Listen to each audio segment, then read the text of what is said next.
What's up, guys? Welcome back to another episode of Behind the Facade.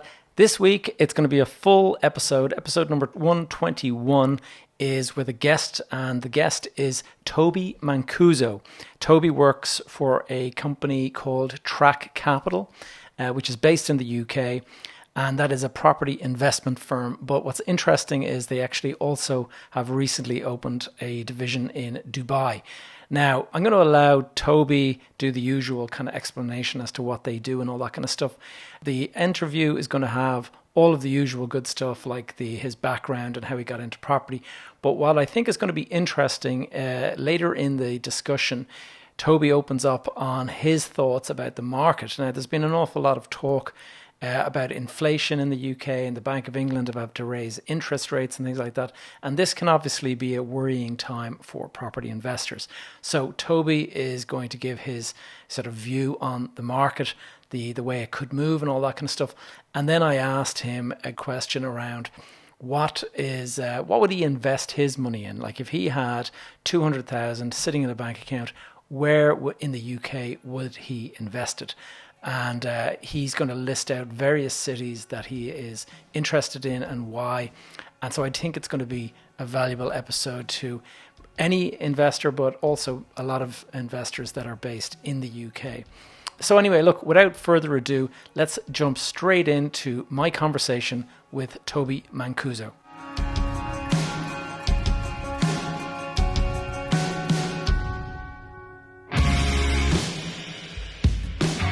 You're listening to Behind the Facade, and I'm your host, Gavin J. Gallagher. On this podcast, I explore the mental and emotional game often playing out subconsciously both in your mind and the mind of everyone else in the real estate or property investment market. The key to success in this game is to master your mindset and your behavior, to take control of your thoughts, your emotions, and most importantly, your ego. Welcome to the show. Tobi Mancuso, welcome to the podcast.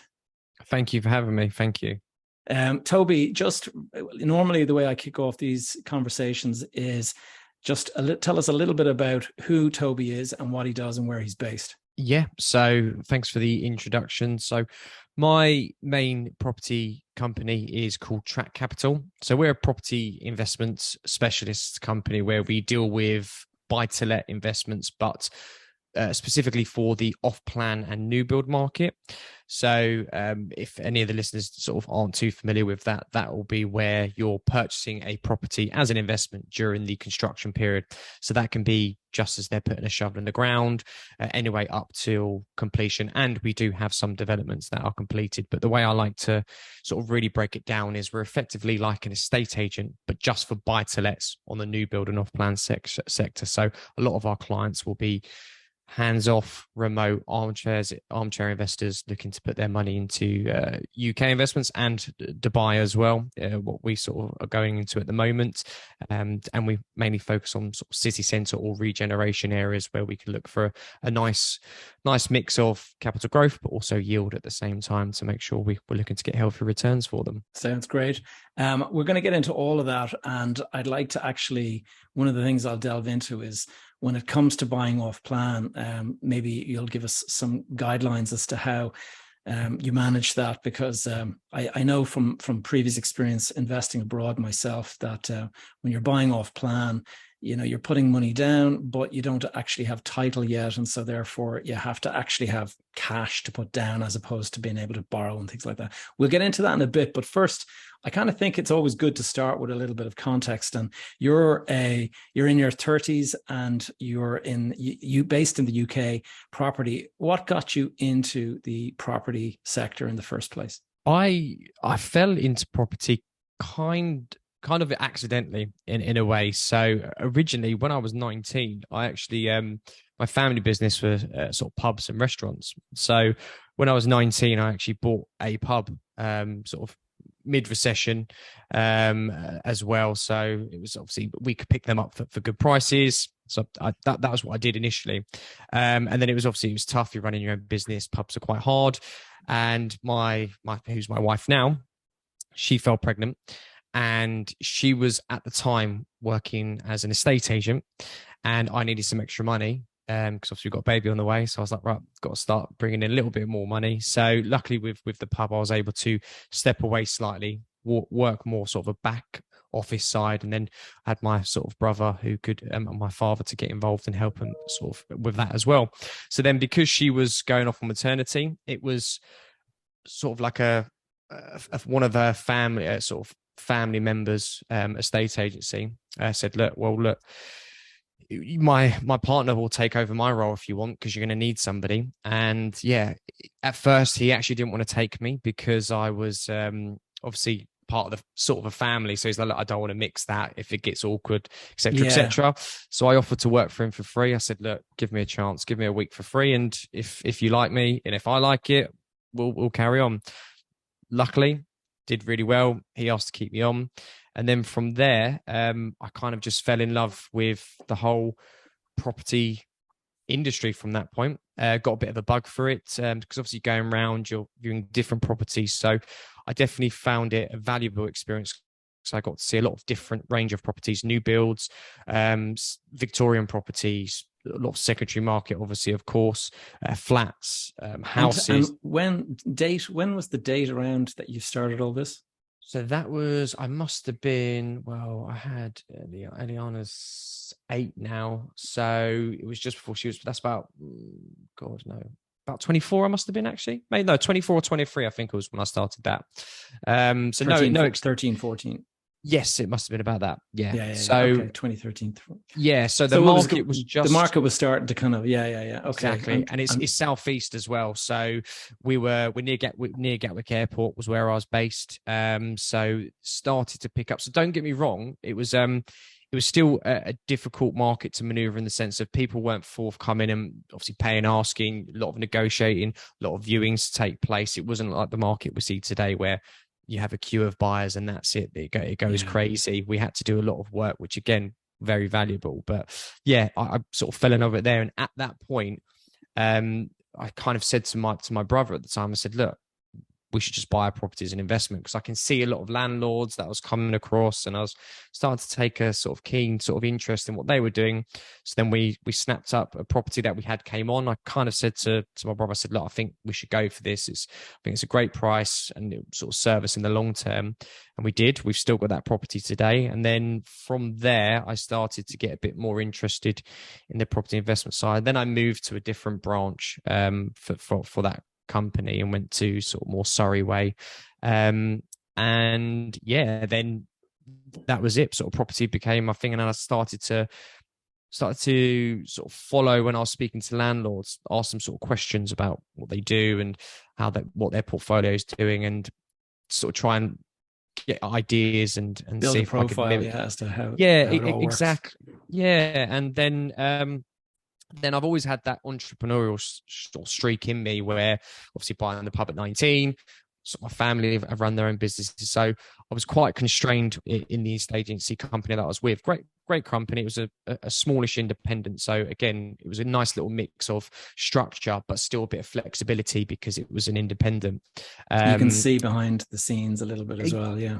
Yeah, exactly. So I did really like that and gained a lot from that, but I sort of outgrew, because I'm always wanting to do more, always wanted to sort of try and improve things, but there was only so far that could be done there. So then I actually had to sort of kind of step away and take a break, because my dad got a little bit ill. He's fine now, but he needed to calm down. So I said, well, look, what I'll do is I'll step back into the family business, because we still had a couple of pubs at the time. And I said, look, I'll manage these, but my plan is I'm going to do this for maybe a year while everything settles and get structure in place, and then I'll go back into property. So my plan was to either get an estate agency maybe, or a lettings business to run that, because obviously I knew that, and do that myself, or then I sort of was investing in property myself. We bought an investment in Leeds, myself and my brother, an investment. So I thought, well, look, maybe I can assist people doing this, because a lot of people I was speaking to didn't know how to invest. And so that's when I came across Nick with Track Capital. And yeah, and then it sort of went from there and bought into that. And yeah, we sort of fully launched and been going ever since, really. The last how 2 long? years. 2 years. Okay. Yeah. And Nick is based in Dubai, I understand. Yeah. Yeah, So correct. So he founded Track Capital around 2000. I think it was about 2017, 18, maybe. Just started looking into it because again he'd had experience in what we do, sort of the off-plan and new build market. He'd worked for a company, and then he sort of did it sort of on his own, but very, very strict sort of budget there and capital. So unfortunately, he had a developer default on him, so he couldn't get paid, and that kind of dried up his marketing spend. And in our business, it's to generate the leads and get sort of the investors in. It's a high sort of marketing spend there. So then I came across him. We had a conversation and really hit it off. We both sort of benefit each other quite well, different characters, so sort of gelling together sort of seemed like a really good idea. And then I came on board around 2019 in the background, sort of working within the business, and then fully sort of signed all the sort of paperwork to go ahead. It was actually just around when the pandemic kicked off. So that was my next question is, given the pandemic came along in the middle of all this, like, how did that impact you? Was that a benefit or a kind of a curse? At the time, I would have said, "Oh my God, what worst time to put money and start sort of relaunching, in a sense, a business." But it was actually probably that's not the best thing. That's probably not the best words to use, but it was very beneficial. The reason being is because obviously I was going to transition, because obviously I was going to move out back from the family business and transition back out, and with the structures being in place there.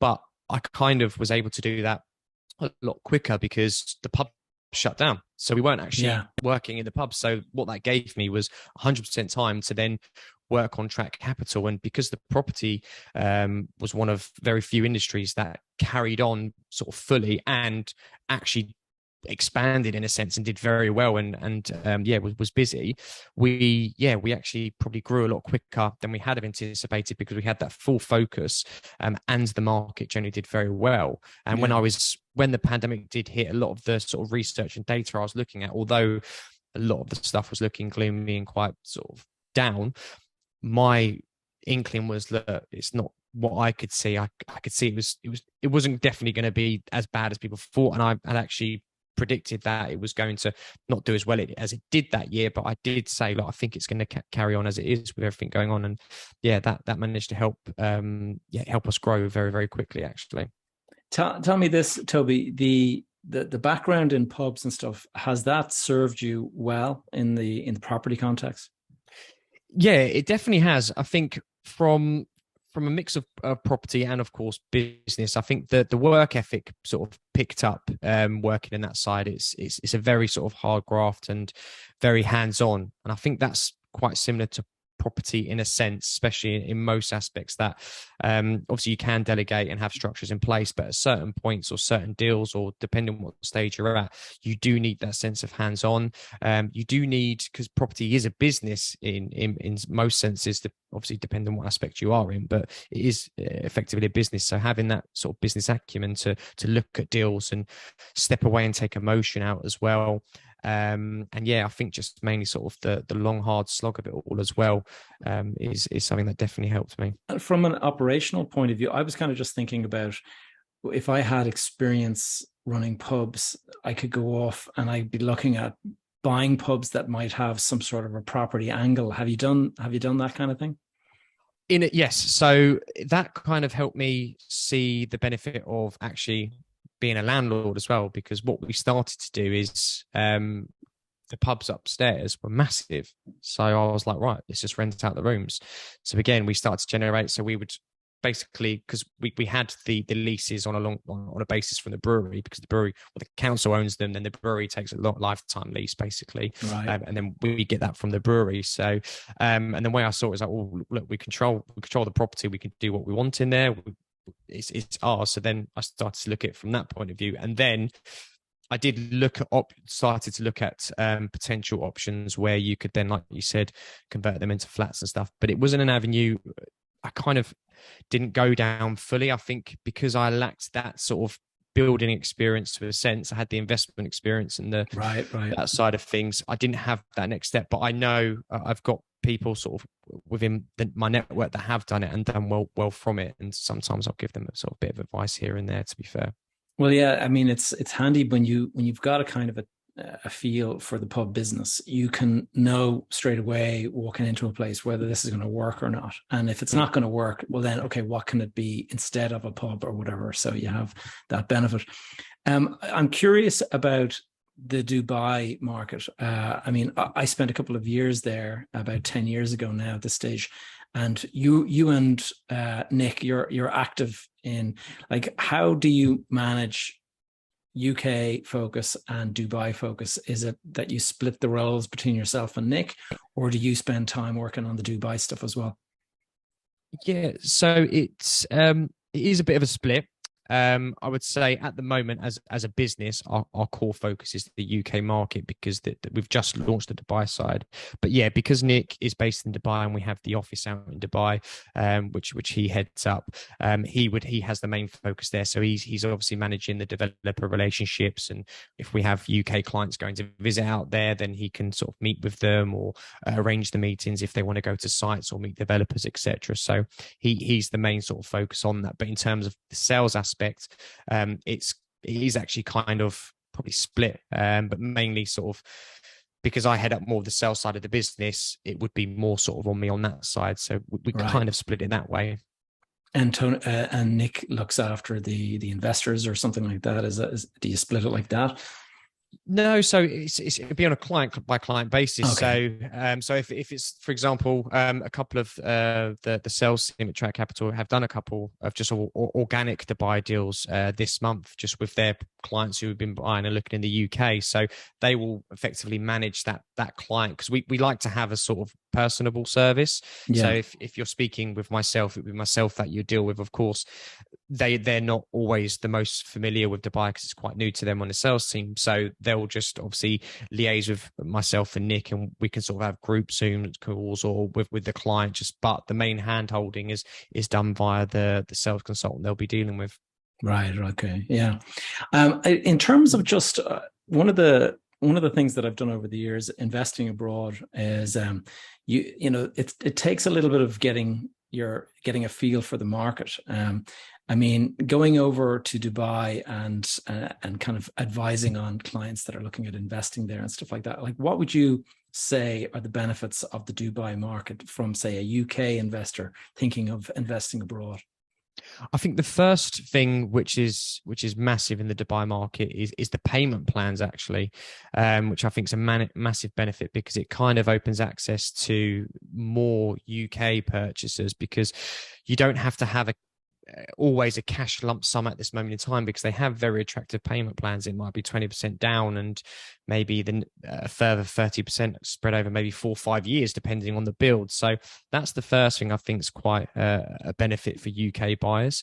I think the second is it's such an emerging market that when you look at the value of the Dubai property market in comparison to other major cities, like take London, for example, to get a 1-bedroom flat in the middle of sort of London, or even sort of the outskirts of a popular area of London, is astronomical price at the moment. In terms of investment, just doesn't really stack up for maybe just your average retail investor, for example. And the yields are paper thin as well. Yeah. Exactly. But then when you then take the Dubai market and you look at the comparison price per square foot, like for like, in our opinion, Dubai is still massively undervalued, and that's because it's a growing emerging market. So when you look at other major cities across the world, like New York, for example, all these sort of cities, Dubai for us is still very attractive because of the prices. And I think that's the one thing when we speak to UK investors, especially, and they inquire on Dubai, and then we mention a price point to them, like we're saying you can pick up a 1-bedroom flat in a desirable up and coming area, close distance to downtown Dubai, or maybe the Palms, sort of very close proximity, and you can pick these up for 150 to 200 grand, depending on the spec or the developer. And they're kind of taken back a bit because they're expecting to hear London prices and stuff like that. Yeah. So I think that's something that's definitely been an eye-opening for the investors that we're speaking to. And when you're looking at doing let's move back to the UK market for a second. You're doing buy to let. When somebody is thinking about doing a buy to let, or to say a buying off plan, I should say, Hmm. one of the biggest issues is obviously that you don't get access to any bank debt or anything like that. So do you have a kind of a structure for actually getting people committed to a deal, but they don't actually know what the borrowing is going to be and whether they're going to, like talk us through the process that you have there? Yeah, so this is something we always go over with our clients because it's not something they actually initially think of, or over time they actually think of. So what we like to do is, obviously, because like you said, you haven't got access to that lending, so you don't know what the rates are going to be by the time it completes, or what products are going to be available. So the main process we have is, like, first of all, speak to a mortgage broker about your situation right this second, what the market's looking right now. Although it's not necessarily transferable to what it will be in the future, but you need to know that what you're in position at the moment is a minimum you'd be able to get lending. Because if not, then there's no point really having a conversation until you are at that point. So once they've done that and they are comfortable, we can then go through, look, we now need to look at the worst case scenario. So maybe your circumstances change, maybe you lose your job. So have you got a plan B or C? Have you got funds maybe you've got expecting to come in, or maybe you can draw from other avenues? If not, we then have a worst case scenario where what we can do is we make the contract assignable.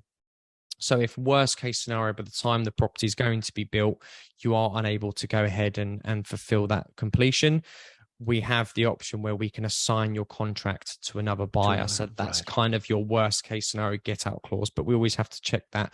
Some developers don't always offer it, but most do. And if they don't, you can usually ask them and that they can add it in there, because again, it's a benefit for the buyer and security to the buyer. So that's really the main sort of backup plan that we have for most purchasers. And just, I mean, the first thing that pops into mind when I hear about assignability is that you're going to get the people that want to try and flip a property and assign it on for a profit. Do you get that kind of thing, or is that restricted? You do, and it's something that people do. It's not a strategy that I tend to recommend. I always say, look, if the option's there by the time you come to completion, obviously explore it. But for me, I always recommend have that as maybe a secondary option. If you do need to take it, you're best off just going in the mindset that you're going to hold the asset and you're going to be renting it out. But yeah, we get people that do that, and there are some people that can make some decent sort of money off doing that as well. But for me, I just find it a bit too risky to recommend. It is risky. To people. I have a funny, I remember back in 2008, and when the recession was just kicking off, and I can remember somebody I know very well, he called me up and he was like, yeah, Gavin, I put a deposit down. I put 40 grand down on this place. He said, I just don't like how the market looks right now. Do you think he'll give me back my deposit? And I was just like, are you kidding? Like, not only is he not going to give it back, but he's going to pursue you to complete the deal. Yeah. You know what I mean? There's no walking away from a commitment. No. Sure enough, he did get pursued and he ended up having to do the deal. But people go in with this kind of, I'm amazed at how people can go in so blind that they think like, oh yeah, I'll just put down this money and like sign this contract. What the hell, and I can flip it on hopefully later. And if it doesn't work, I'll just get my money back. So that was an interesting one.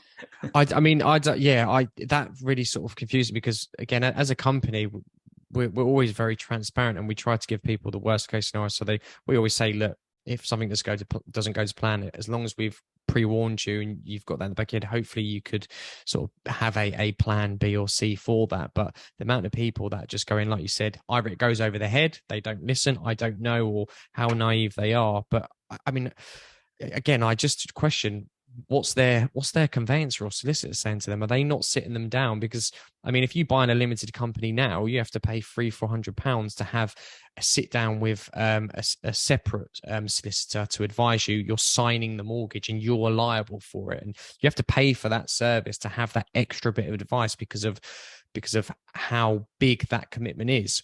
Yeah. So I'm very surprised they haven't got something similar like that for this, because it's like you're exchanging off plan. You need to be well aware of what your liability are should anything you change your mind, etc. But apparently it's not a done thing. Yeah, people can be fairly fairly kind of lax when it comes to stuff that you're not actually paying for today. Do you know what I mean? Yeah. It's kind of like it's the never never. It's down in the future. It's like, oh, I'll think about all those problems later, but actually you're committing to it today a lot of the time. Toby, the way the market is right now, I mean, this is something that I'm kind of curious about because just in the last couple of days, the Bank of England have come out and said that inflation is a major issue, Mhm. and certainly I'm based in Ireland now, and I'm seeing it every day. Like the cost of living has gone up, and I'm seeing a lot of headlines in the papers about the cost of fueling your home and stuff. It's gone up to something like 4,000 is the average now. Um, this surely is going to impact the property market in terms of affordability. I mean, I know demand and supply are really out of kilter, and so there's always going to be that. But at the end of the day, with interest rates rising and with inflation rising as well, there's a point where things become kind of difficult to fund and stuff. Do you see that, or have you any concerns, or where do you think it's going? Yeah, concerns. I wouldn't say I'd be concerned. I mean, I think there's going to be hesitance in the market. Whenever confidence is knocked, there's always a sense of hesitance. We had it around coronavirus, we had it around Brexit, all that sort of stuff. When as soon as confidence knocks, that's a natural occurrence.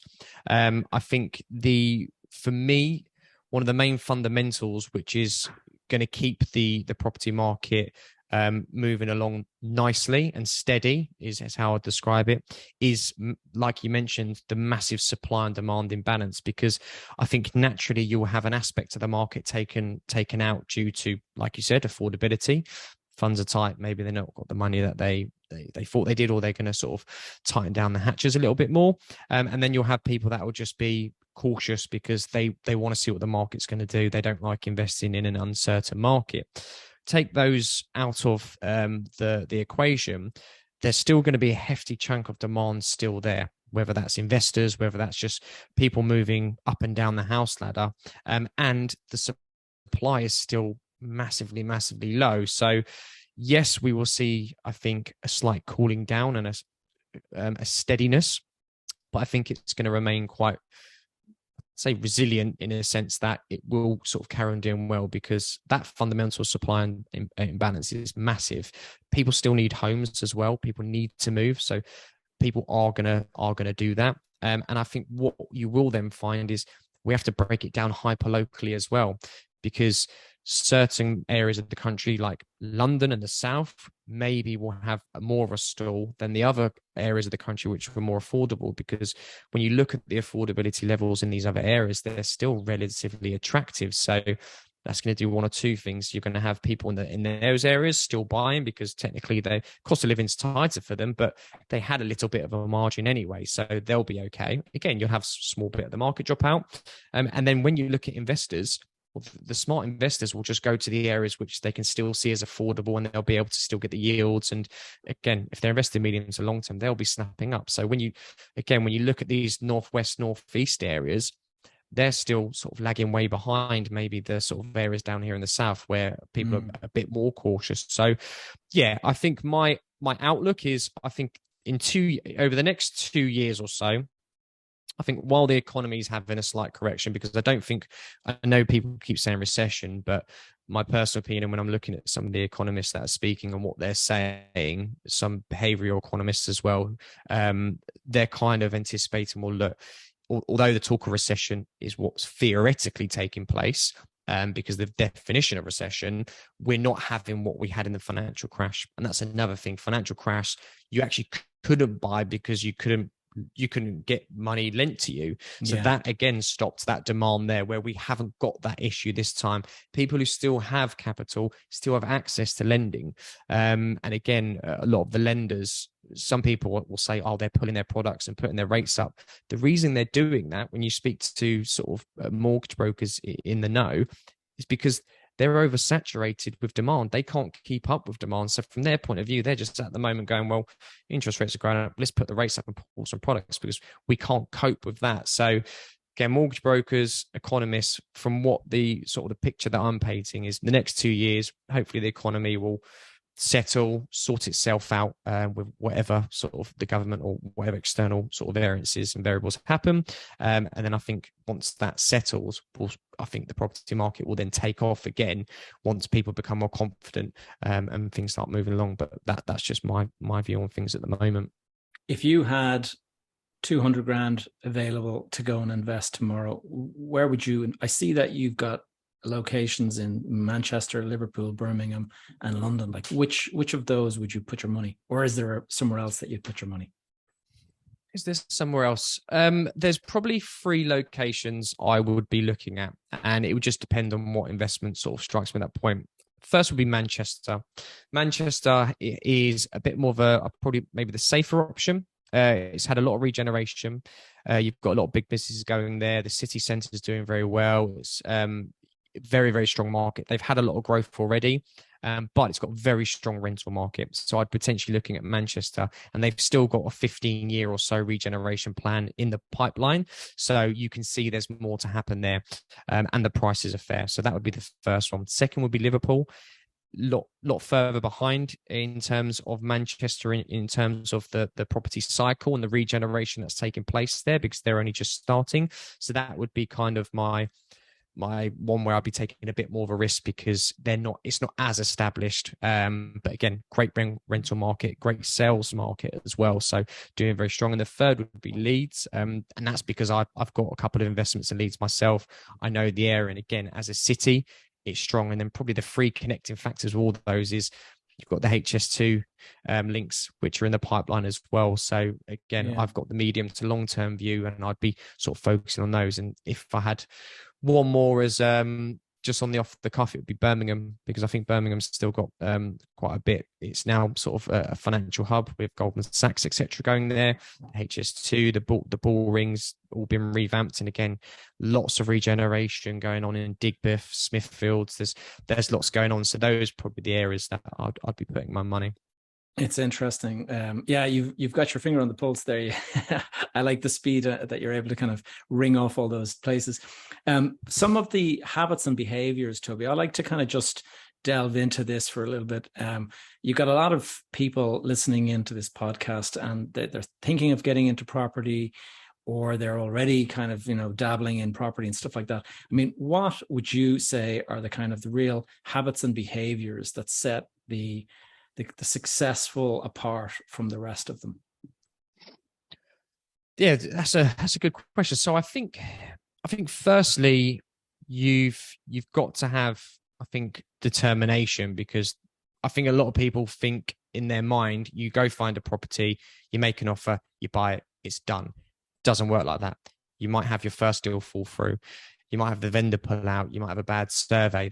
It's not as straightforward. So you need that determination to not get sort of broken down by it and then carry on to the next one, because perseverance. Yeah, exactly that. I've had 2 deals fall out of bed before I found the one that actually went through. And you will lose money on surveys, etc. And that's part of the process. And a lot of people don't understand that. And I think once that happens, they get bitten and they think, I don't want to do this anymore. So definitely determination and perseverance. I think patience is key in property. A lot of people think property is a overnight thing where you'll be rich and it's really easy. It's not. It's patience. You look at anybody that's done well in property, it usually has taken a long time of building it up and then sort of building on that and becoming like a snowball effect. So you definitely need patience. And I think willingness to sort of learn and take stuff in, because you need to look at what other people are doing. You need to look at markets. I mean, if you want to be hands off, then yes, there's companies such as ourselves, which again, we're looking at new but and off plans. So if you're looking for very desirable yields, we're not the company. We're giving you a lot more hands off, lower sort of yielding options in that sense. But because it's hands off, it's new, it's shiny, easy to rent out, good location. And again, you need to factor in, if you're going to go down that route, you need to give your trust into someone. So that's that. But I always say you need to do your own due diligence and research. And then lastly, adaptability. You need to be able to adapt to different scenarios, different deals. So you need to be a bit fluid in that sense. And yeah. That's probably the sort of main, and emotion as well. You need to in a sense take emotion out of it, because it is a business. When you're investing in property, it's called property investment, but it's still a business, and you need to treat it like a business. So try and pull that emotion away from it. It's very hard to do, but taking the emotion out, like if you're running a business, is definitely something I recommend. Yeah, no, I think that those last couple of really they resonate with me. All right, the emotional side. That's one of the big things that I talk about in this podcast is just kind of remove the emotion. If somebody offers you, a lowball price on the deal, it's not an insult. Like it's just that could be where the market is, or it's their Yeah. first, it's their first attempt at doing a deal. In terms of your own, looking back, if you kind of, one of the questions that I like to ask my guests is, you're 30, you're in mid 30s now, Toby. Okay. So 15 years ago, you're fresh face coming out of college. You've just bought a pub. Like, what would you say? What advice would you give yourself now, knowing 15 years on what it's like? Did you do anything back then or did you have a mindset back then that you think you're different now? Yeah, I think um probably two. I think first thing I would have done is probably told myself buy a property, because Get I on the remember ladder fast. Yeah. I had the opportunity to, and I wasn't aware of the scenario. It was kind of just had a bit of extra capital, so I was going to maybe buy a property, and I never did. And if I had of, looking back to today, obviously it's a common thing with a lot of people you speak to, would have done very well from that. That would probably be the first thing, just jump in and do it. Doesn't matter what you buy, just buy it, get on the ladder. And then secondly, a mix of two things. It would have been one, be sort of more maybe confident and bullish in myself. And again, there's a lot of thought process I had back then, but where I was quite young, didn't think I had maybe the capacity to action it, or maybe I'd question myself because I am only young. Maybe what I'm thinking isn't correct. I haven't got the life experiences.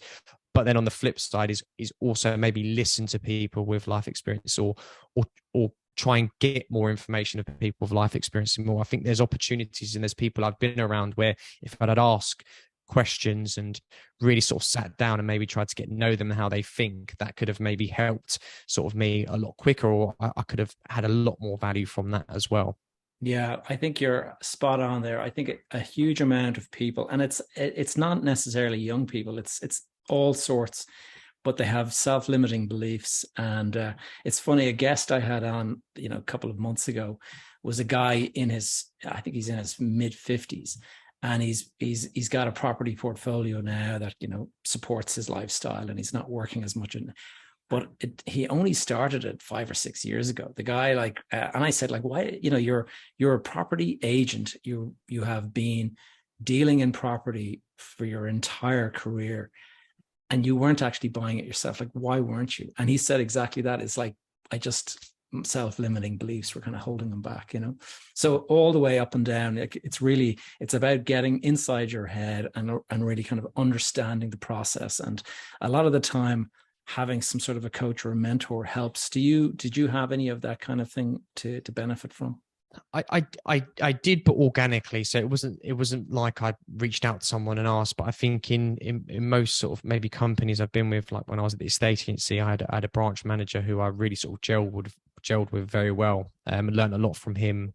Again, he would sort of take me under his wing, sort of take me out on a lot of valuations, going to meet developers, pricing up stuff. So that was really good. That was probably sort of the main one. And then, yeah, I think in terms of that, it was mainly sort of taking on external learning myself, just trying to see who's out there, see what they're doing, and see if I can sort of replicate it in any way. I probably, it's one of those things where I think education is key, and the right education is always key. And I think, yeah, having that mentor, I mean, if I speak to sort of younger people now, sort of early 20s, maybe just sort of coming out of college and stuff, I'm always trying to sort of get in their head and sort of really what are they thinking, because again, that world at that age is very different to what the world is like in our eyes anyway. So again, when they have their ideas, I just try and really sort of get them to sort of elaborate, push on it, and then try and sort of guide them in the right direction. That's something I've noticed a lot lately, is when I'm speaking to people, it's quite refreshing to see a lot of my life lessons can now interpret it in maybe other businesses or what other people are doing. And it's really refreshing. And I'm sitting there talking and they're like, And I don't realize I'm just talking to them because I've got things coming into my head and I'm listening to what they're saying. I'm giving my interpretation and just throwing some ideas out. And I've got friends with businesses. I've got sort of younger people that just sort of just talk to me, sort of family, friends and stuff. And they sort of now appreciate the advice I've sort of given them. And that's quite refreshing. I don't think you always understand what you've learned through the processes that you've gone through over that lifetime. There's a saying that a lot of people don't realize that you're standing on a mountain of value. And most people, when they're, they don't realize just how much knowledge and, experience that they've accumulated. And they're constantly looking at other areas, not realizing that they're standing on something really powerful themselves. Tobi, final question. The best advice that you've received over your career, what pops into mind? It's something that I actually, it's sort of business, and I managed to sort of take that into property. So the one thing that sticks out is when I was an estate agent, one of my sort of head sort of line managers, he always used to say, it's not what you book, it's what you bank. And then when I sort of took that from, because an estate agent, I can go and do a deal, say I was an estate agent, I could do 10 deals this month. If they all fall through, I've made zero money and the company's made zero money. So that really resonated with me, because again, with property investing, it's not the deal that you agree, negotiate, and you get that all shake hands and that's all good. But it's actually, once you exchange complete, it actually then comes to fruition. That's kind of always set up my mindset that I'm never sort of done until it's done. I don't just rest on my laurels, and just because I've got that price agreed and we're going through the process, it's a done deal. So I'm always got that mentality of what if, and I'm thinking 2 steps ahead, like what do I need to look out for, and is there any warning signs, or do I need to prep for the next deal because it's going to get a bit wobbly? And it's the same with business. I think it's similar. It's never done until it's done. Exactly. And then I heard someone else use the phrase once. Isn't it revenues vanity, profit sanity? And then I linked the two together, and it's just, they both work quite well. So that's probably the one thing that sticks out, and I've kind of taken through and been able to sort of put into different avenues of what I do today. Brilliant. Okay, well, look, Tobi, thanks so much for all of your time today. If somebody was wanting to kind of learn more about you or your company, Track Capital, what's the best way to get in contact and to learn more? Yeah, so Track Capital website's the best way to find us as a company. So that's www.trackcapital.co.uk. We're on all the social medias, but if you wanted to reach out to me personally as well, that's absolutely fine. LinkedIn, Tobi Mancuso, Instagram, Tobi Mancuso Property. If you use any of those, you'll be able to find me quite easily. Mancuso's not the most obvious name in most circumstances. Yeah, that and property, you should be able to find me, no problem. I'll put some links in the show notes. But Tobi, thanks so much for your time today, and good luck with everything you're working on, and maybe we'll meet in Dubai sometime. Yeah, hopefully. Thank you very much for having me. All right, guys, I hope you enjoyed that conversation with Tobi Mancuso. Thank you so much for tuning in to another episode of Behind the Facade.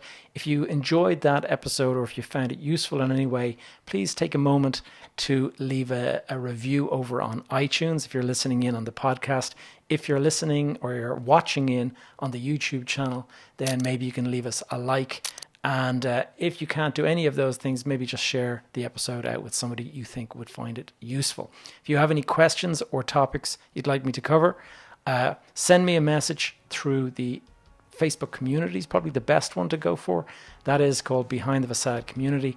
Alternatively, you'll find me on social media. My handle is Gavin J. Gallagher. And as you would expect, I have a website that has the same name, gavinjgallagher.com. If you go in there, you can join the email list, you can add yourself in there, and you can find out what's going on the various projects that I am working on.